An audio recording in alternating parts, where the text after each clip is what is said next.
Congressman, thanks so much for joining us. My pleasure. You, along with many of your colleagues, joined forces today calling for the resignation of Attorney General Eric Holder. And I was just hearing on Fox News that the Justice Department has already responded, saying that from the start, the AG has acted responsibly. He asked for the Inspector General to investigate. So what's needed is less partisan showboating. Your response to that, knowing what you asked today? Well, here's the problem with an Inspector General investigation. I think it's all right when you're investigating, the average person working in the Justice Department, but you're being asked to investigate the top dog in your agency. That's an uncomfortable position to put anybody in, and I would agree if they're going to do any sort of investigation beyond what we're doing in Congress.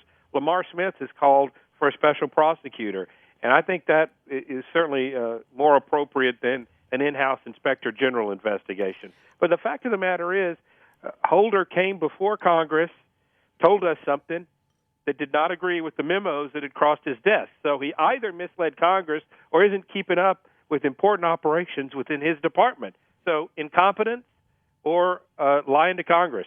And that's really what came across at your press conference today.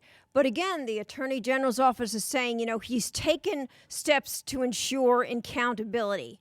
Well, what has he done to ensure accountability in your mind? He hadn't done anything. He's coming up here covering, ducking, and dodging and pointing the fingers at other people. And I thought it was very interesting today because I know many of you expressed how insulting and how troubling it was to watch the Attorney General last week respond and refuse to apologize to the Terry family. Is this a man who understands what this family is dealing with and what we as a country are up against right now? He himself admits we're going to be paying the price for this for years to come. I think he's an ultimate politician and not a leader. When he sent a letter after that hearing to the Terry family, he released it to the media before he even sent it to the family. I mean, that tells you that this is a political animal who is concerned nothing more than with his own career. And if he's not going to listen, I know many of you called for the president to step up. Again, I think he should. The president, when he came into office, said he wanted to be the most transparent administration ever. And what do we get? What do we get from the Justice Department? Page upon page of redacted information. Yes, but how do you change it? If this is going to be their strategy and they're going to turn a deaf ear to your calls, how do you change that? He needs to resign, and the president needs to live up to his promises to the American people. Congressman Joe Walsh made a good point today because he was talking about how he hears from his constituents back home how they are so frustrated. He said, if this was going on during the Bush administration, this would have been on the front page every single day. That's not what you're seeing. Are we seeing a media, do you agree with him, that's protecting both the Attorney General and the President because of what happened with Operation Fast and Furious? I don't think it's gotten the media coverage that it deserves. But if you look back historically in this country, the media coverage starts to bubble up as the investigation goes further and more details come out. The whole Watergate scandal started out with a few obscure stories in the Washington Post nobody picked up, and it ended to the resignation of Richard Nixon. And I think we're seeing the same thing develop here. As people are starting to become aware of this, you realize you've got the three stooges in charge of this Fast and Furious operation and not competent law enforcement officials. But you have an Attorney General who's sitting there and saying, hey, all of what you guys are doing up there, this is just a distraction from the real problem, and that is our lax gun laws. And you have members of both the Senate and the House that are playing right into the hand of the administration, talking about how we need to have more tough gun laws. Well, early on, the advisors to the president said, never let a good crisis go to waste. And it's not a big step to, you want to do something, let's create a crisis. And if you look at possible motivations for what Fast and Furious does, law enforcement doesn't make any sense. I mean, you'd follow the guns, you wouldn't let them walk across the border. But if you were trying to create a crisis, it looks like it's almost a perfectly executed plan to create a gun control crisis. I have no evidence that. That's merely, Blake Farenthold suspicion. Mm-hmm. But do you believe that you're going to have an attorney general who's going to play this hand and continue this strategy and just wait for the inspector general's report to come out next year? Duck, dodge, and delay. Mm-hmm. Yep. You know, you think out of sight, out of mind. You delay it a couple of years, the press coverage kind of dries up. People forget.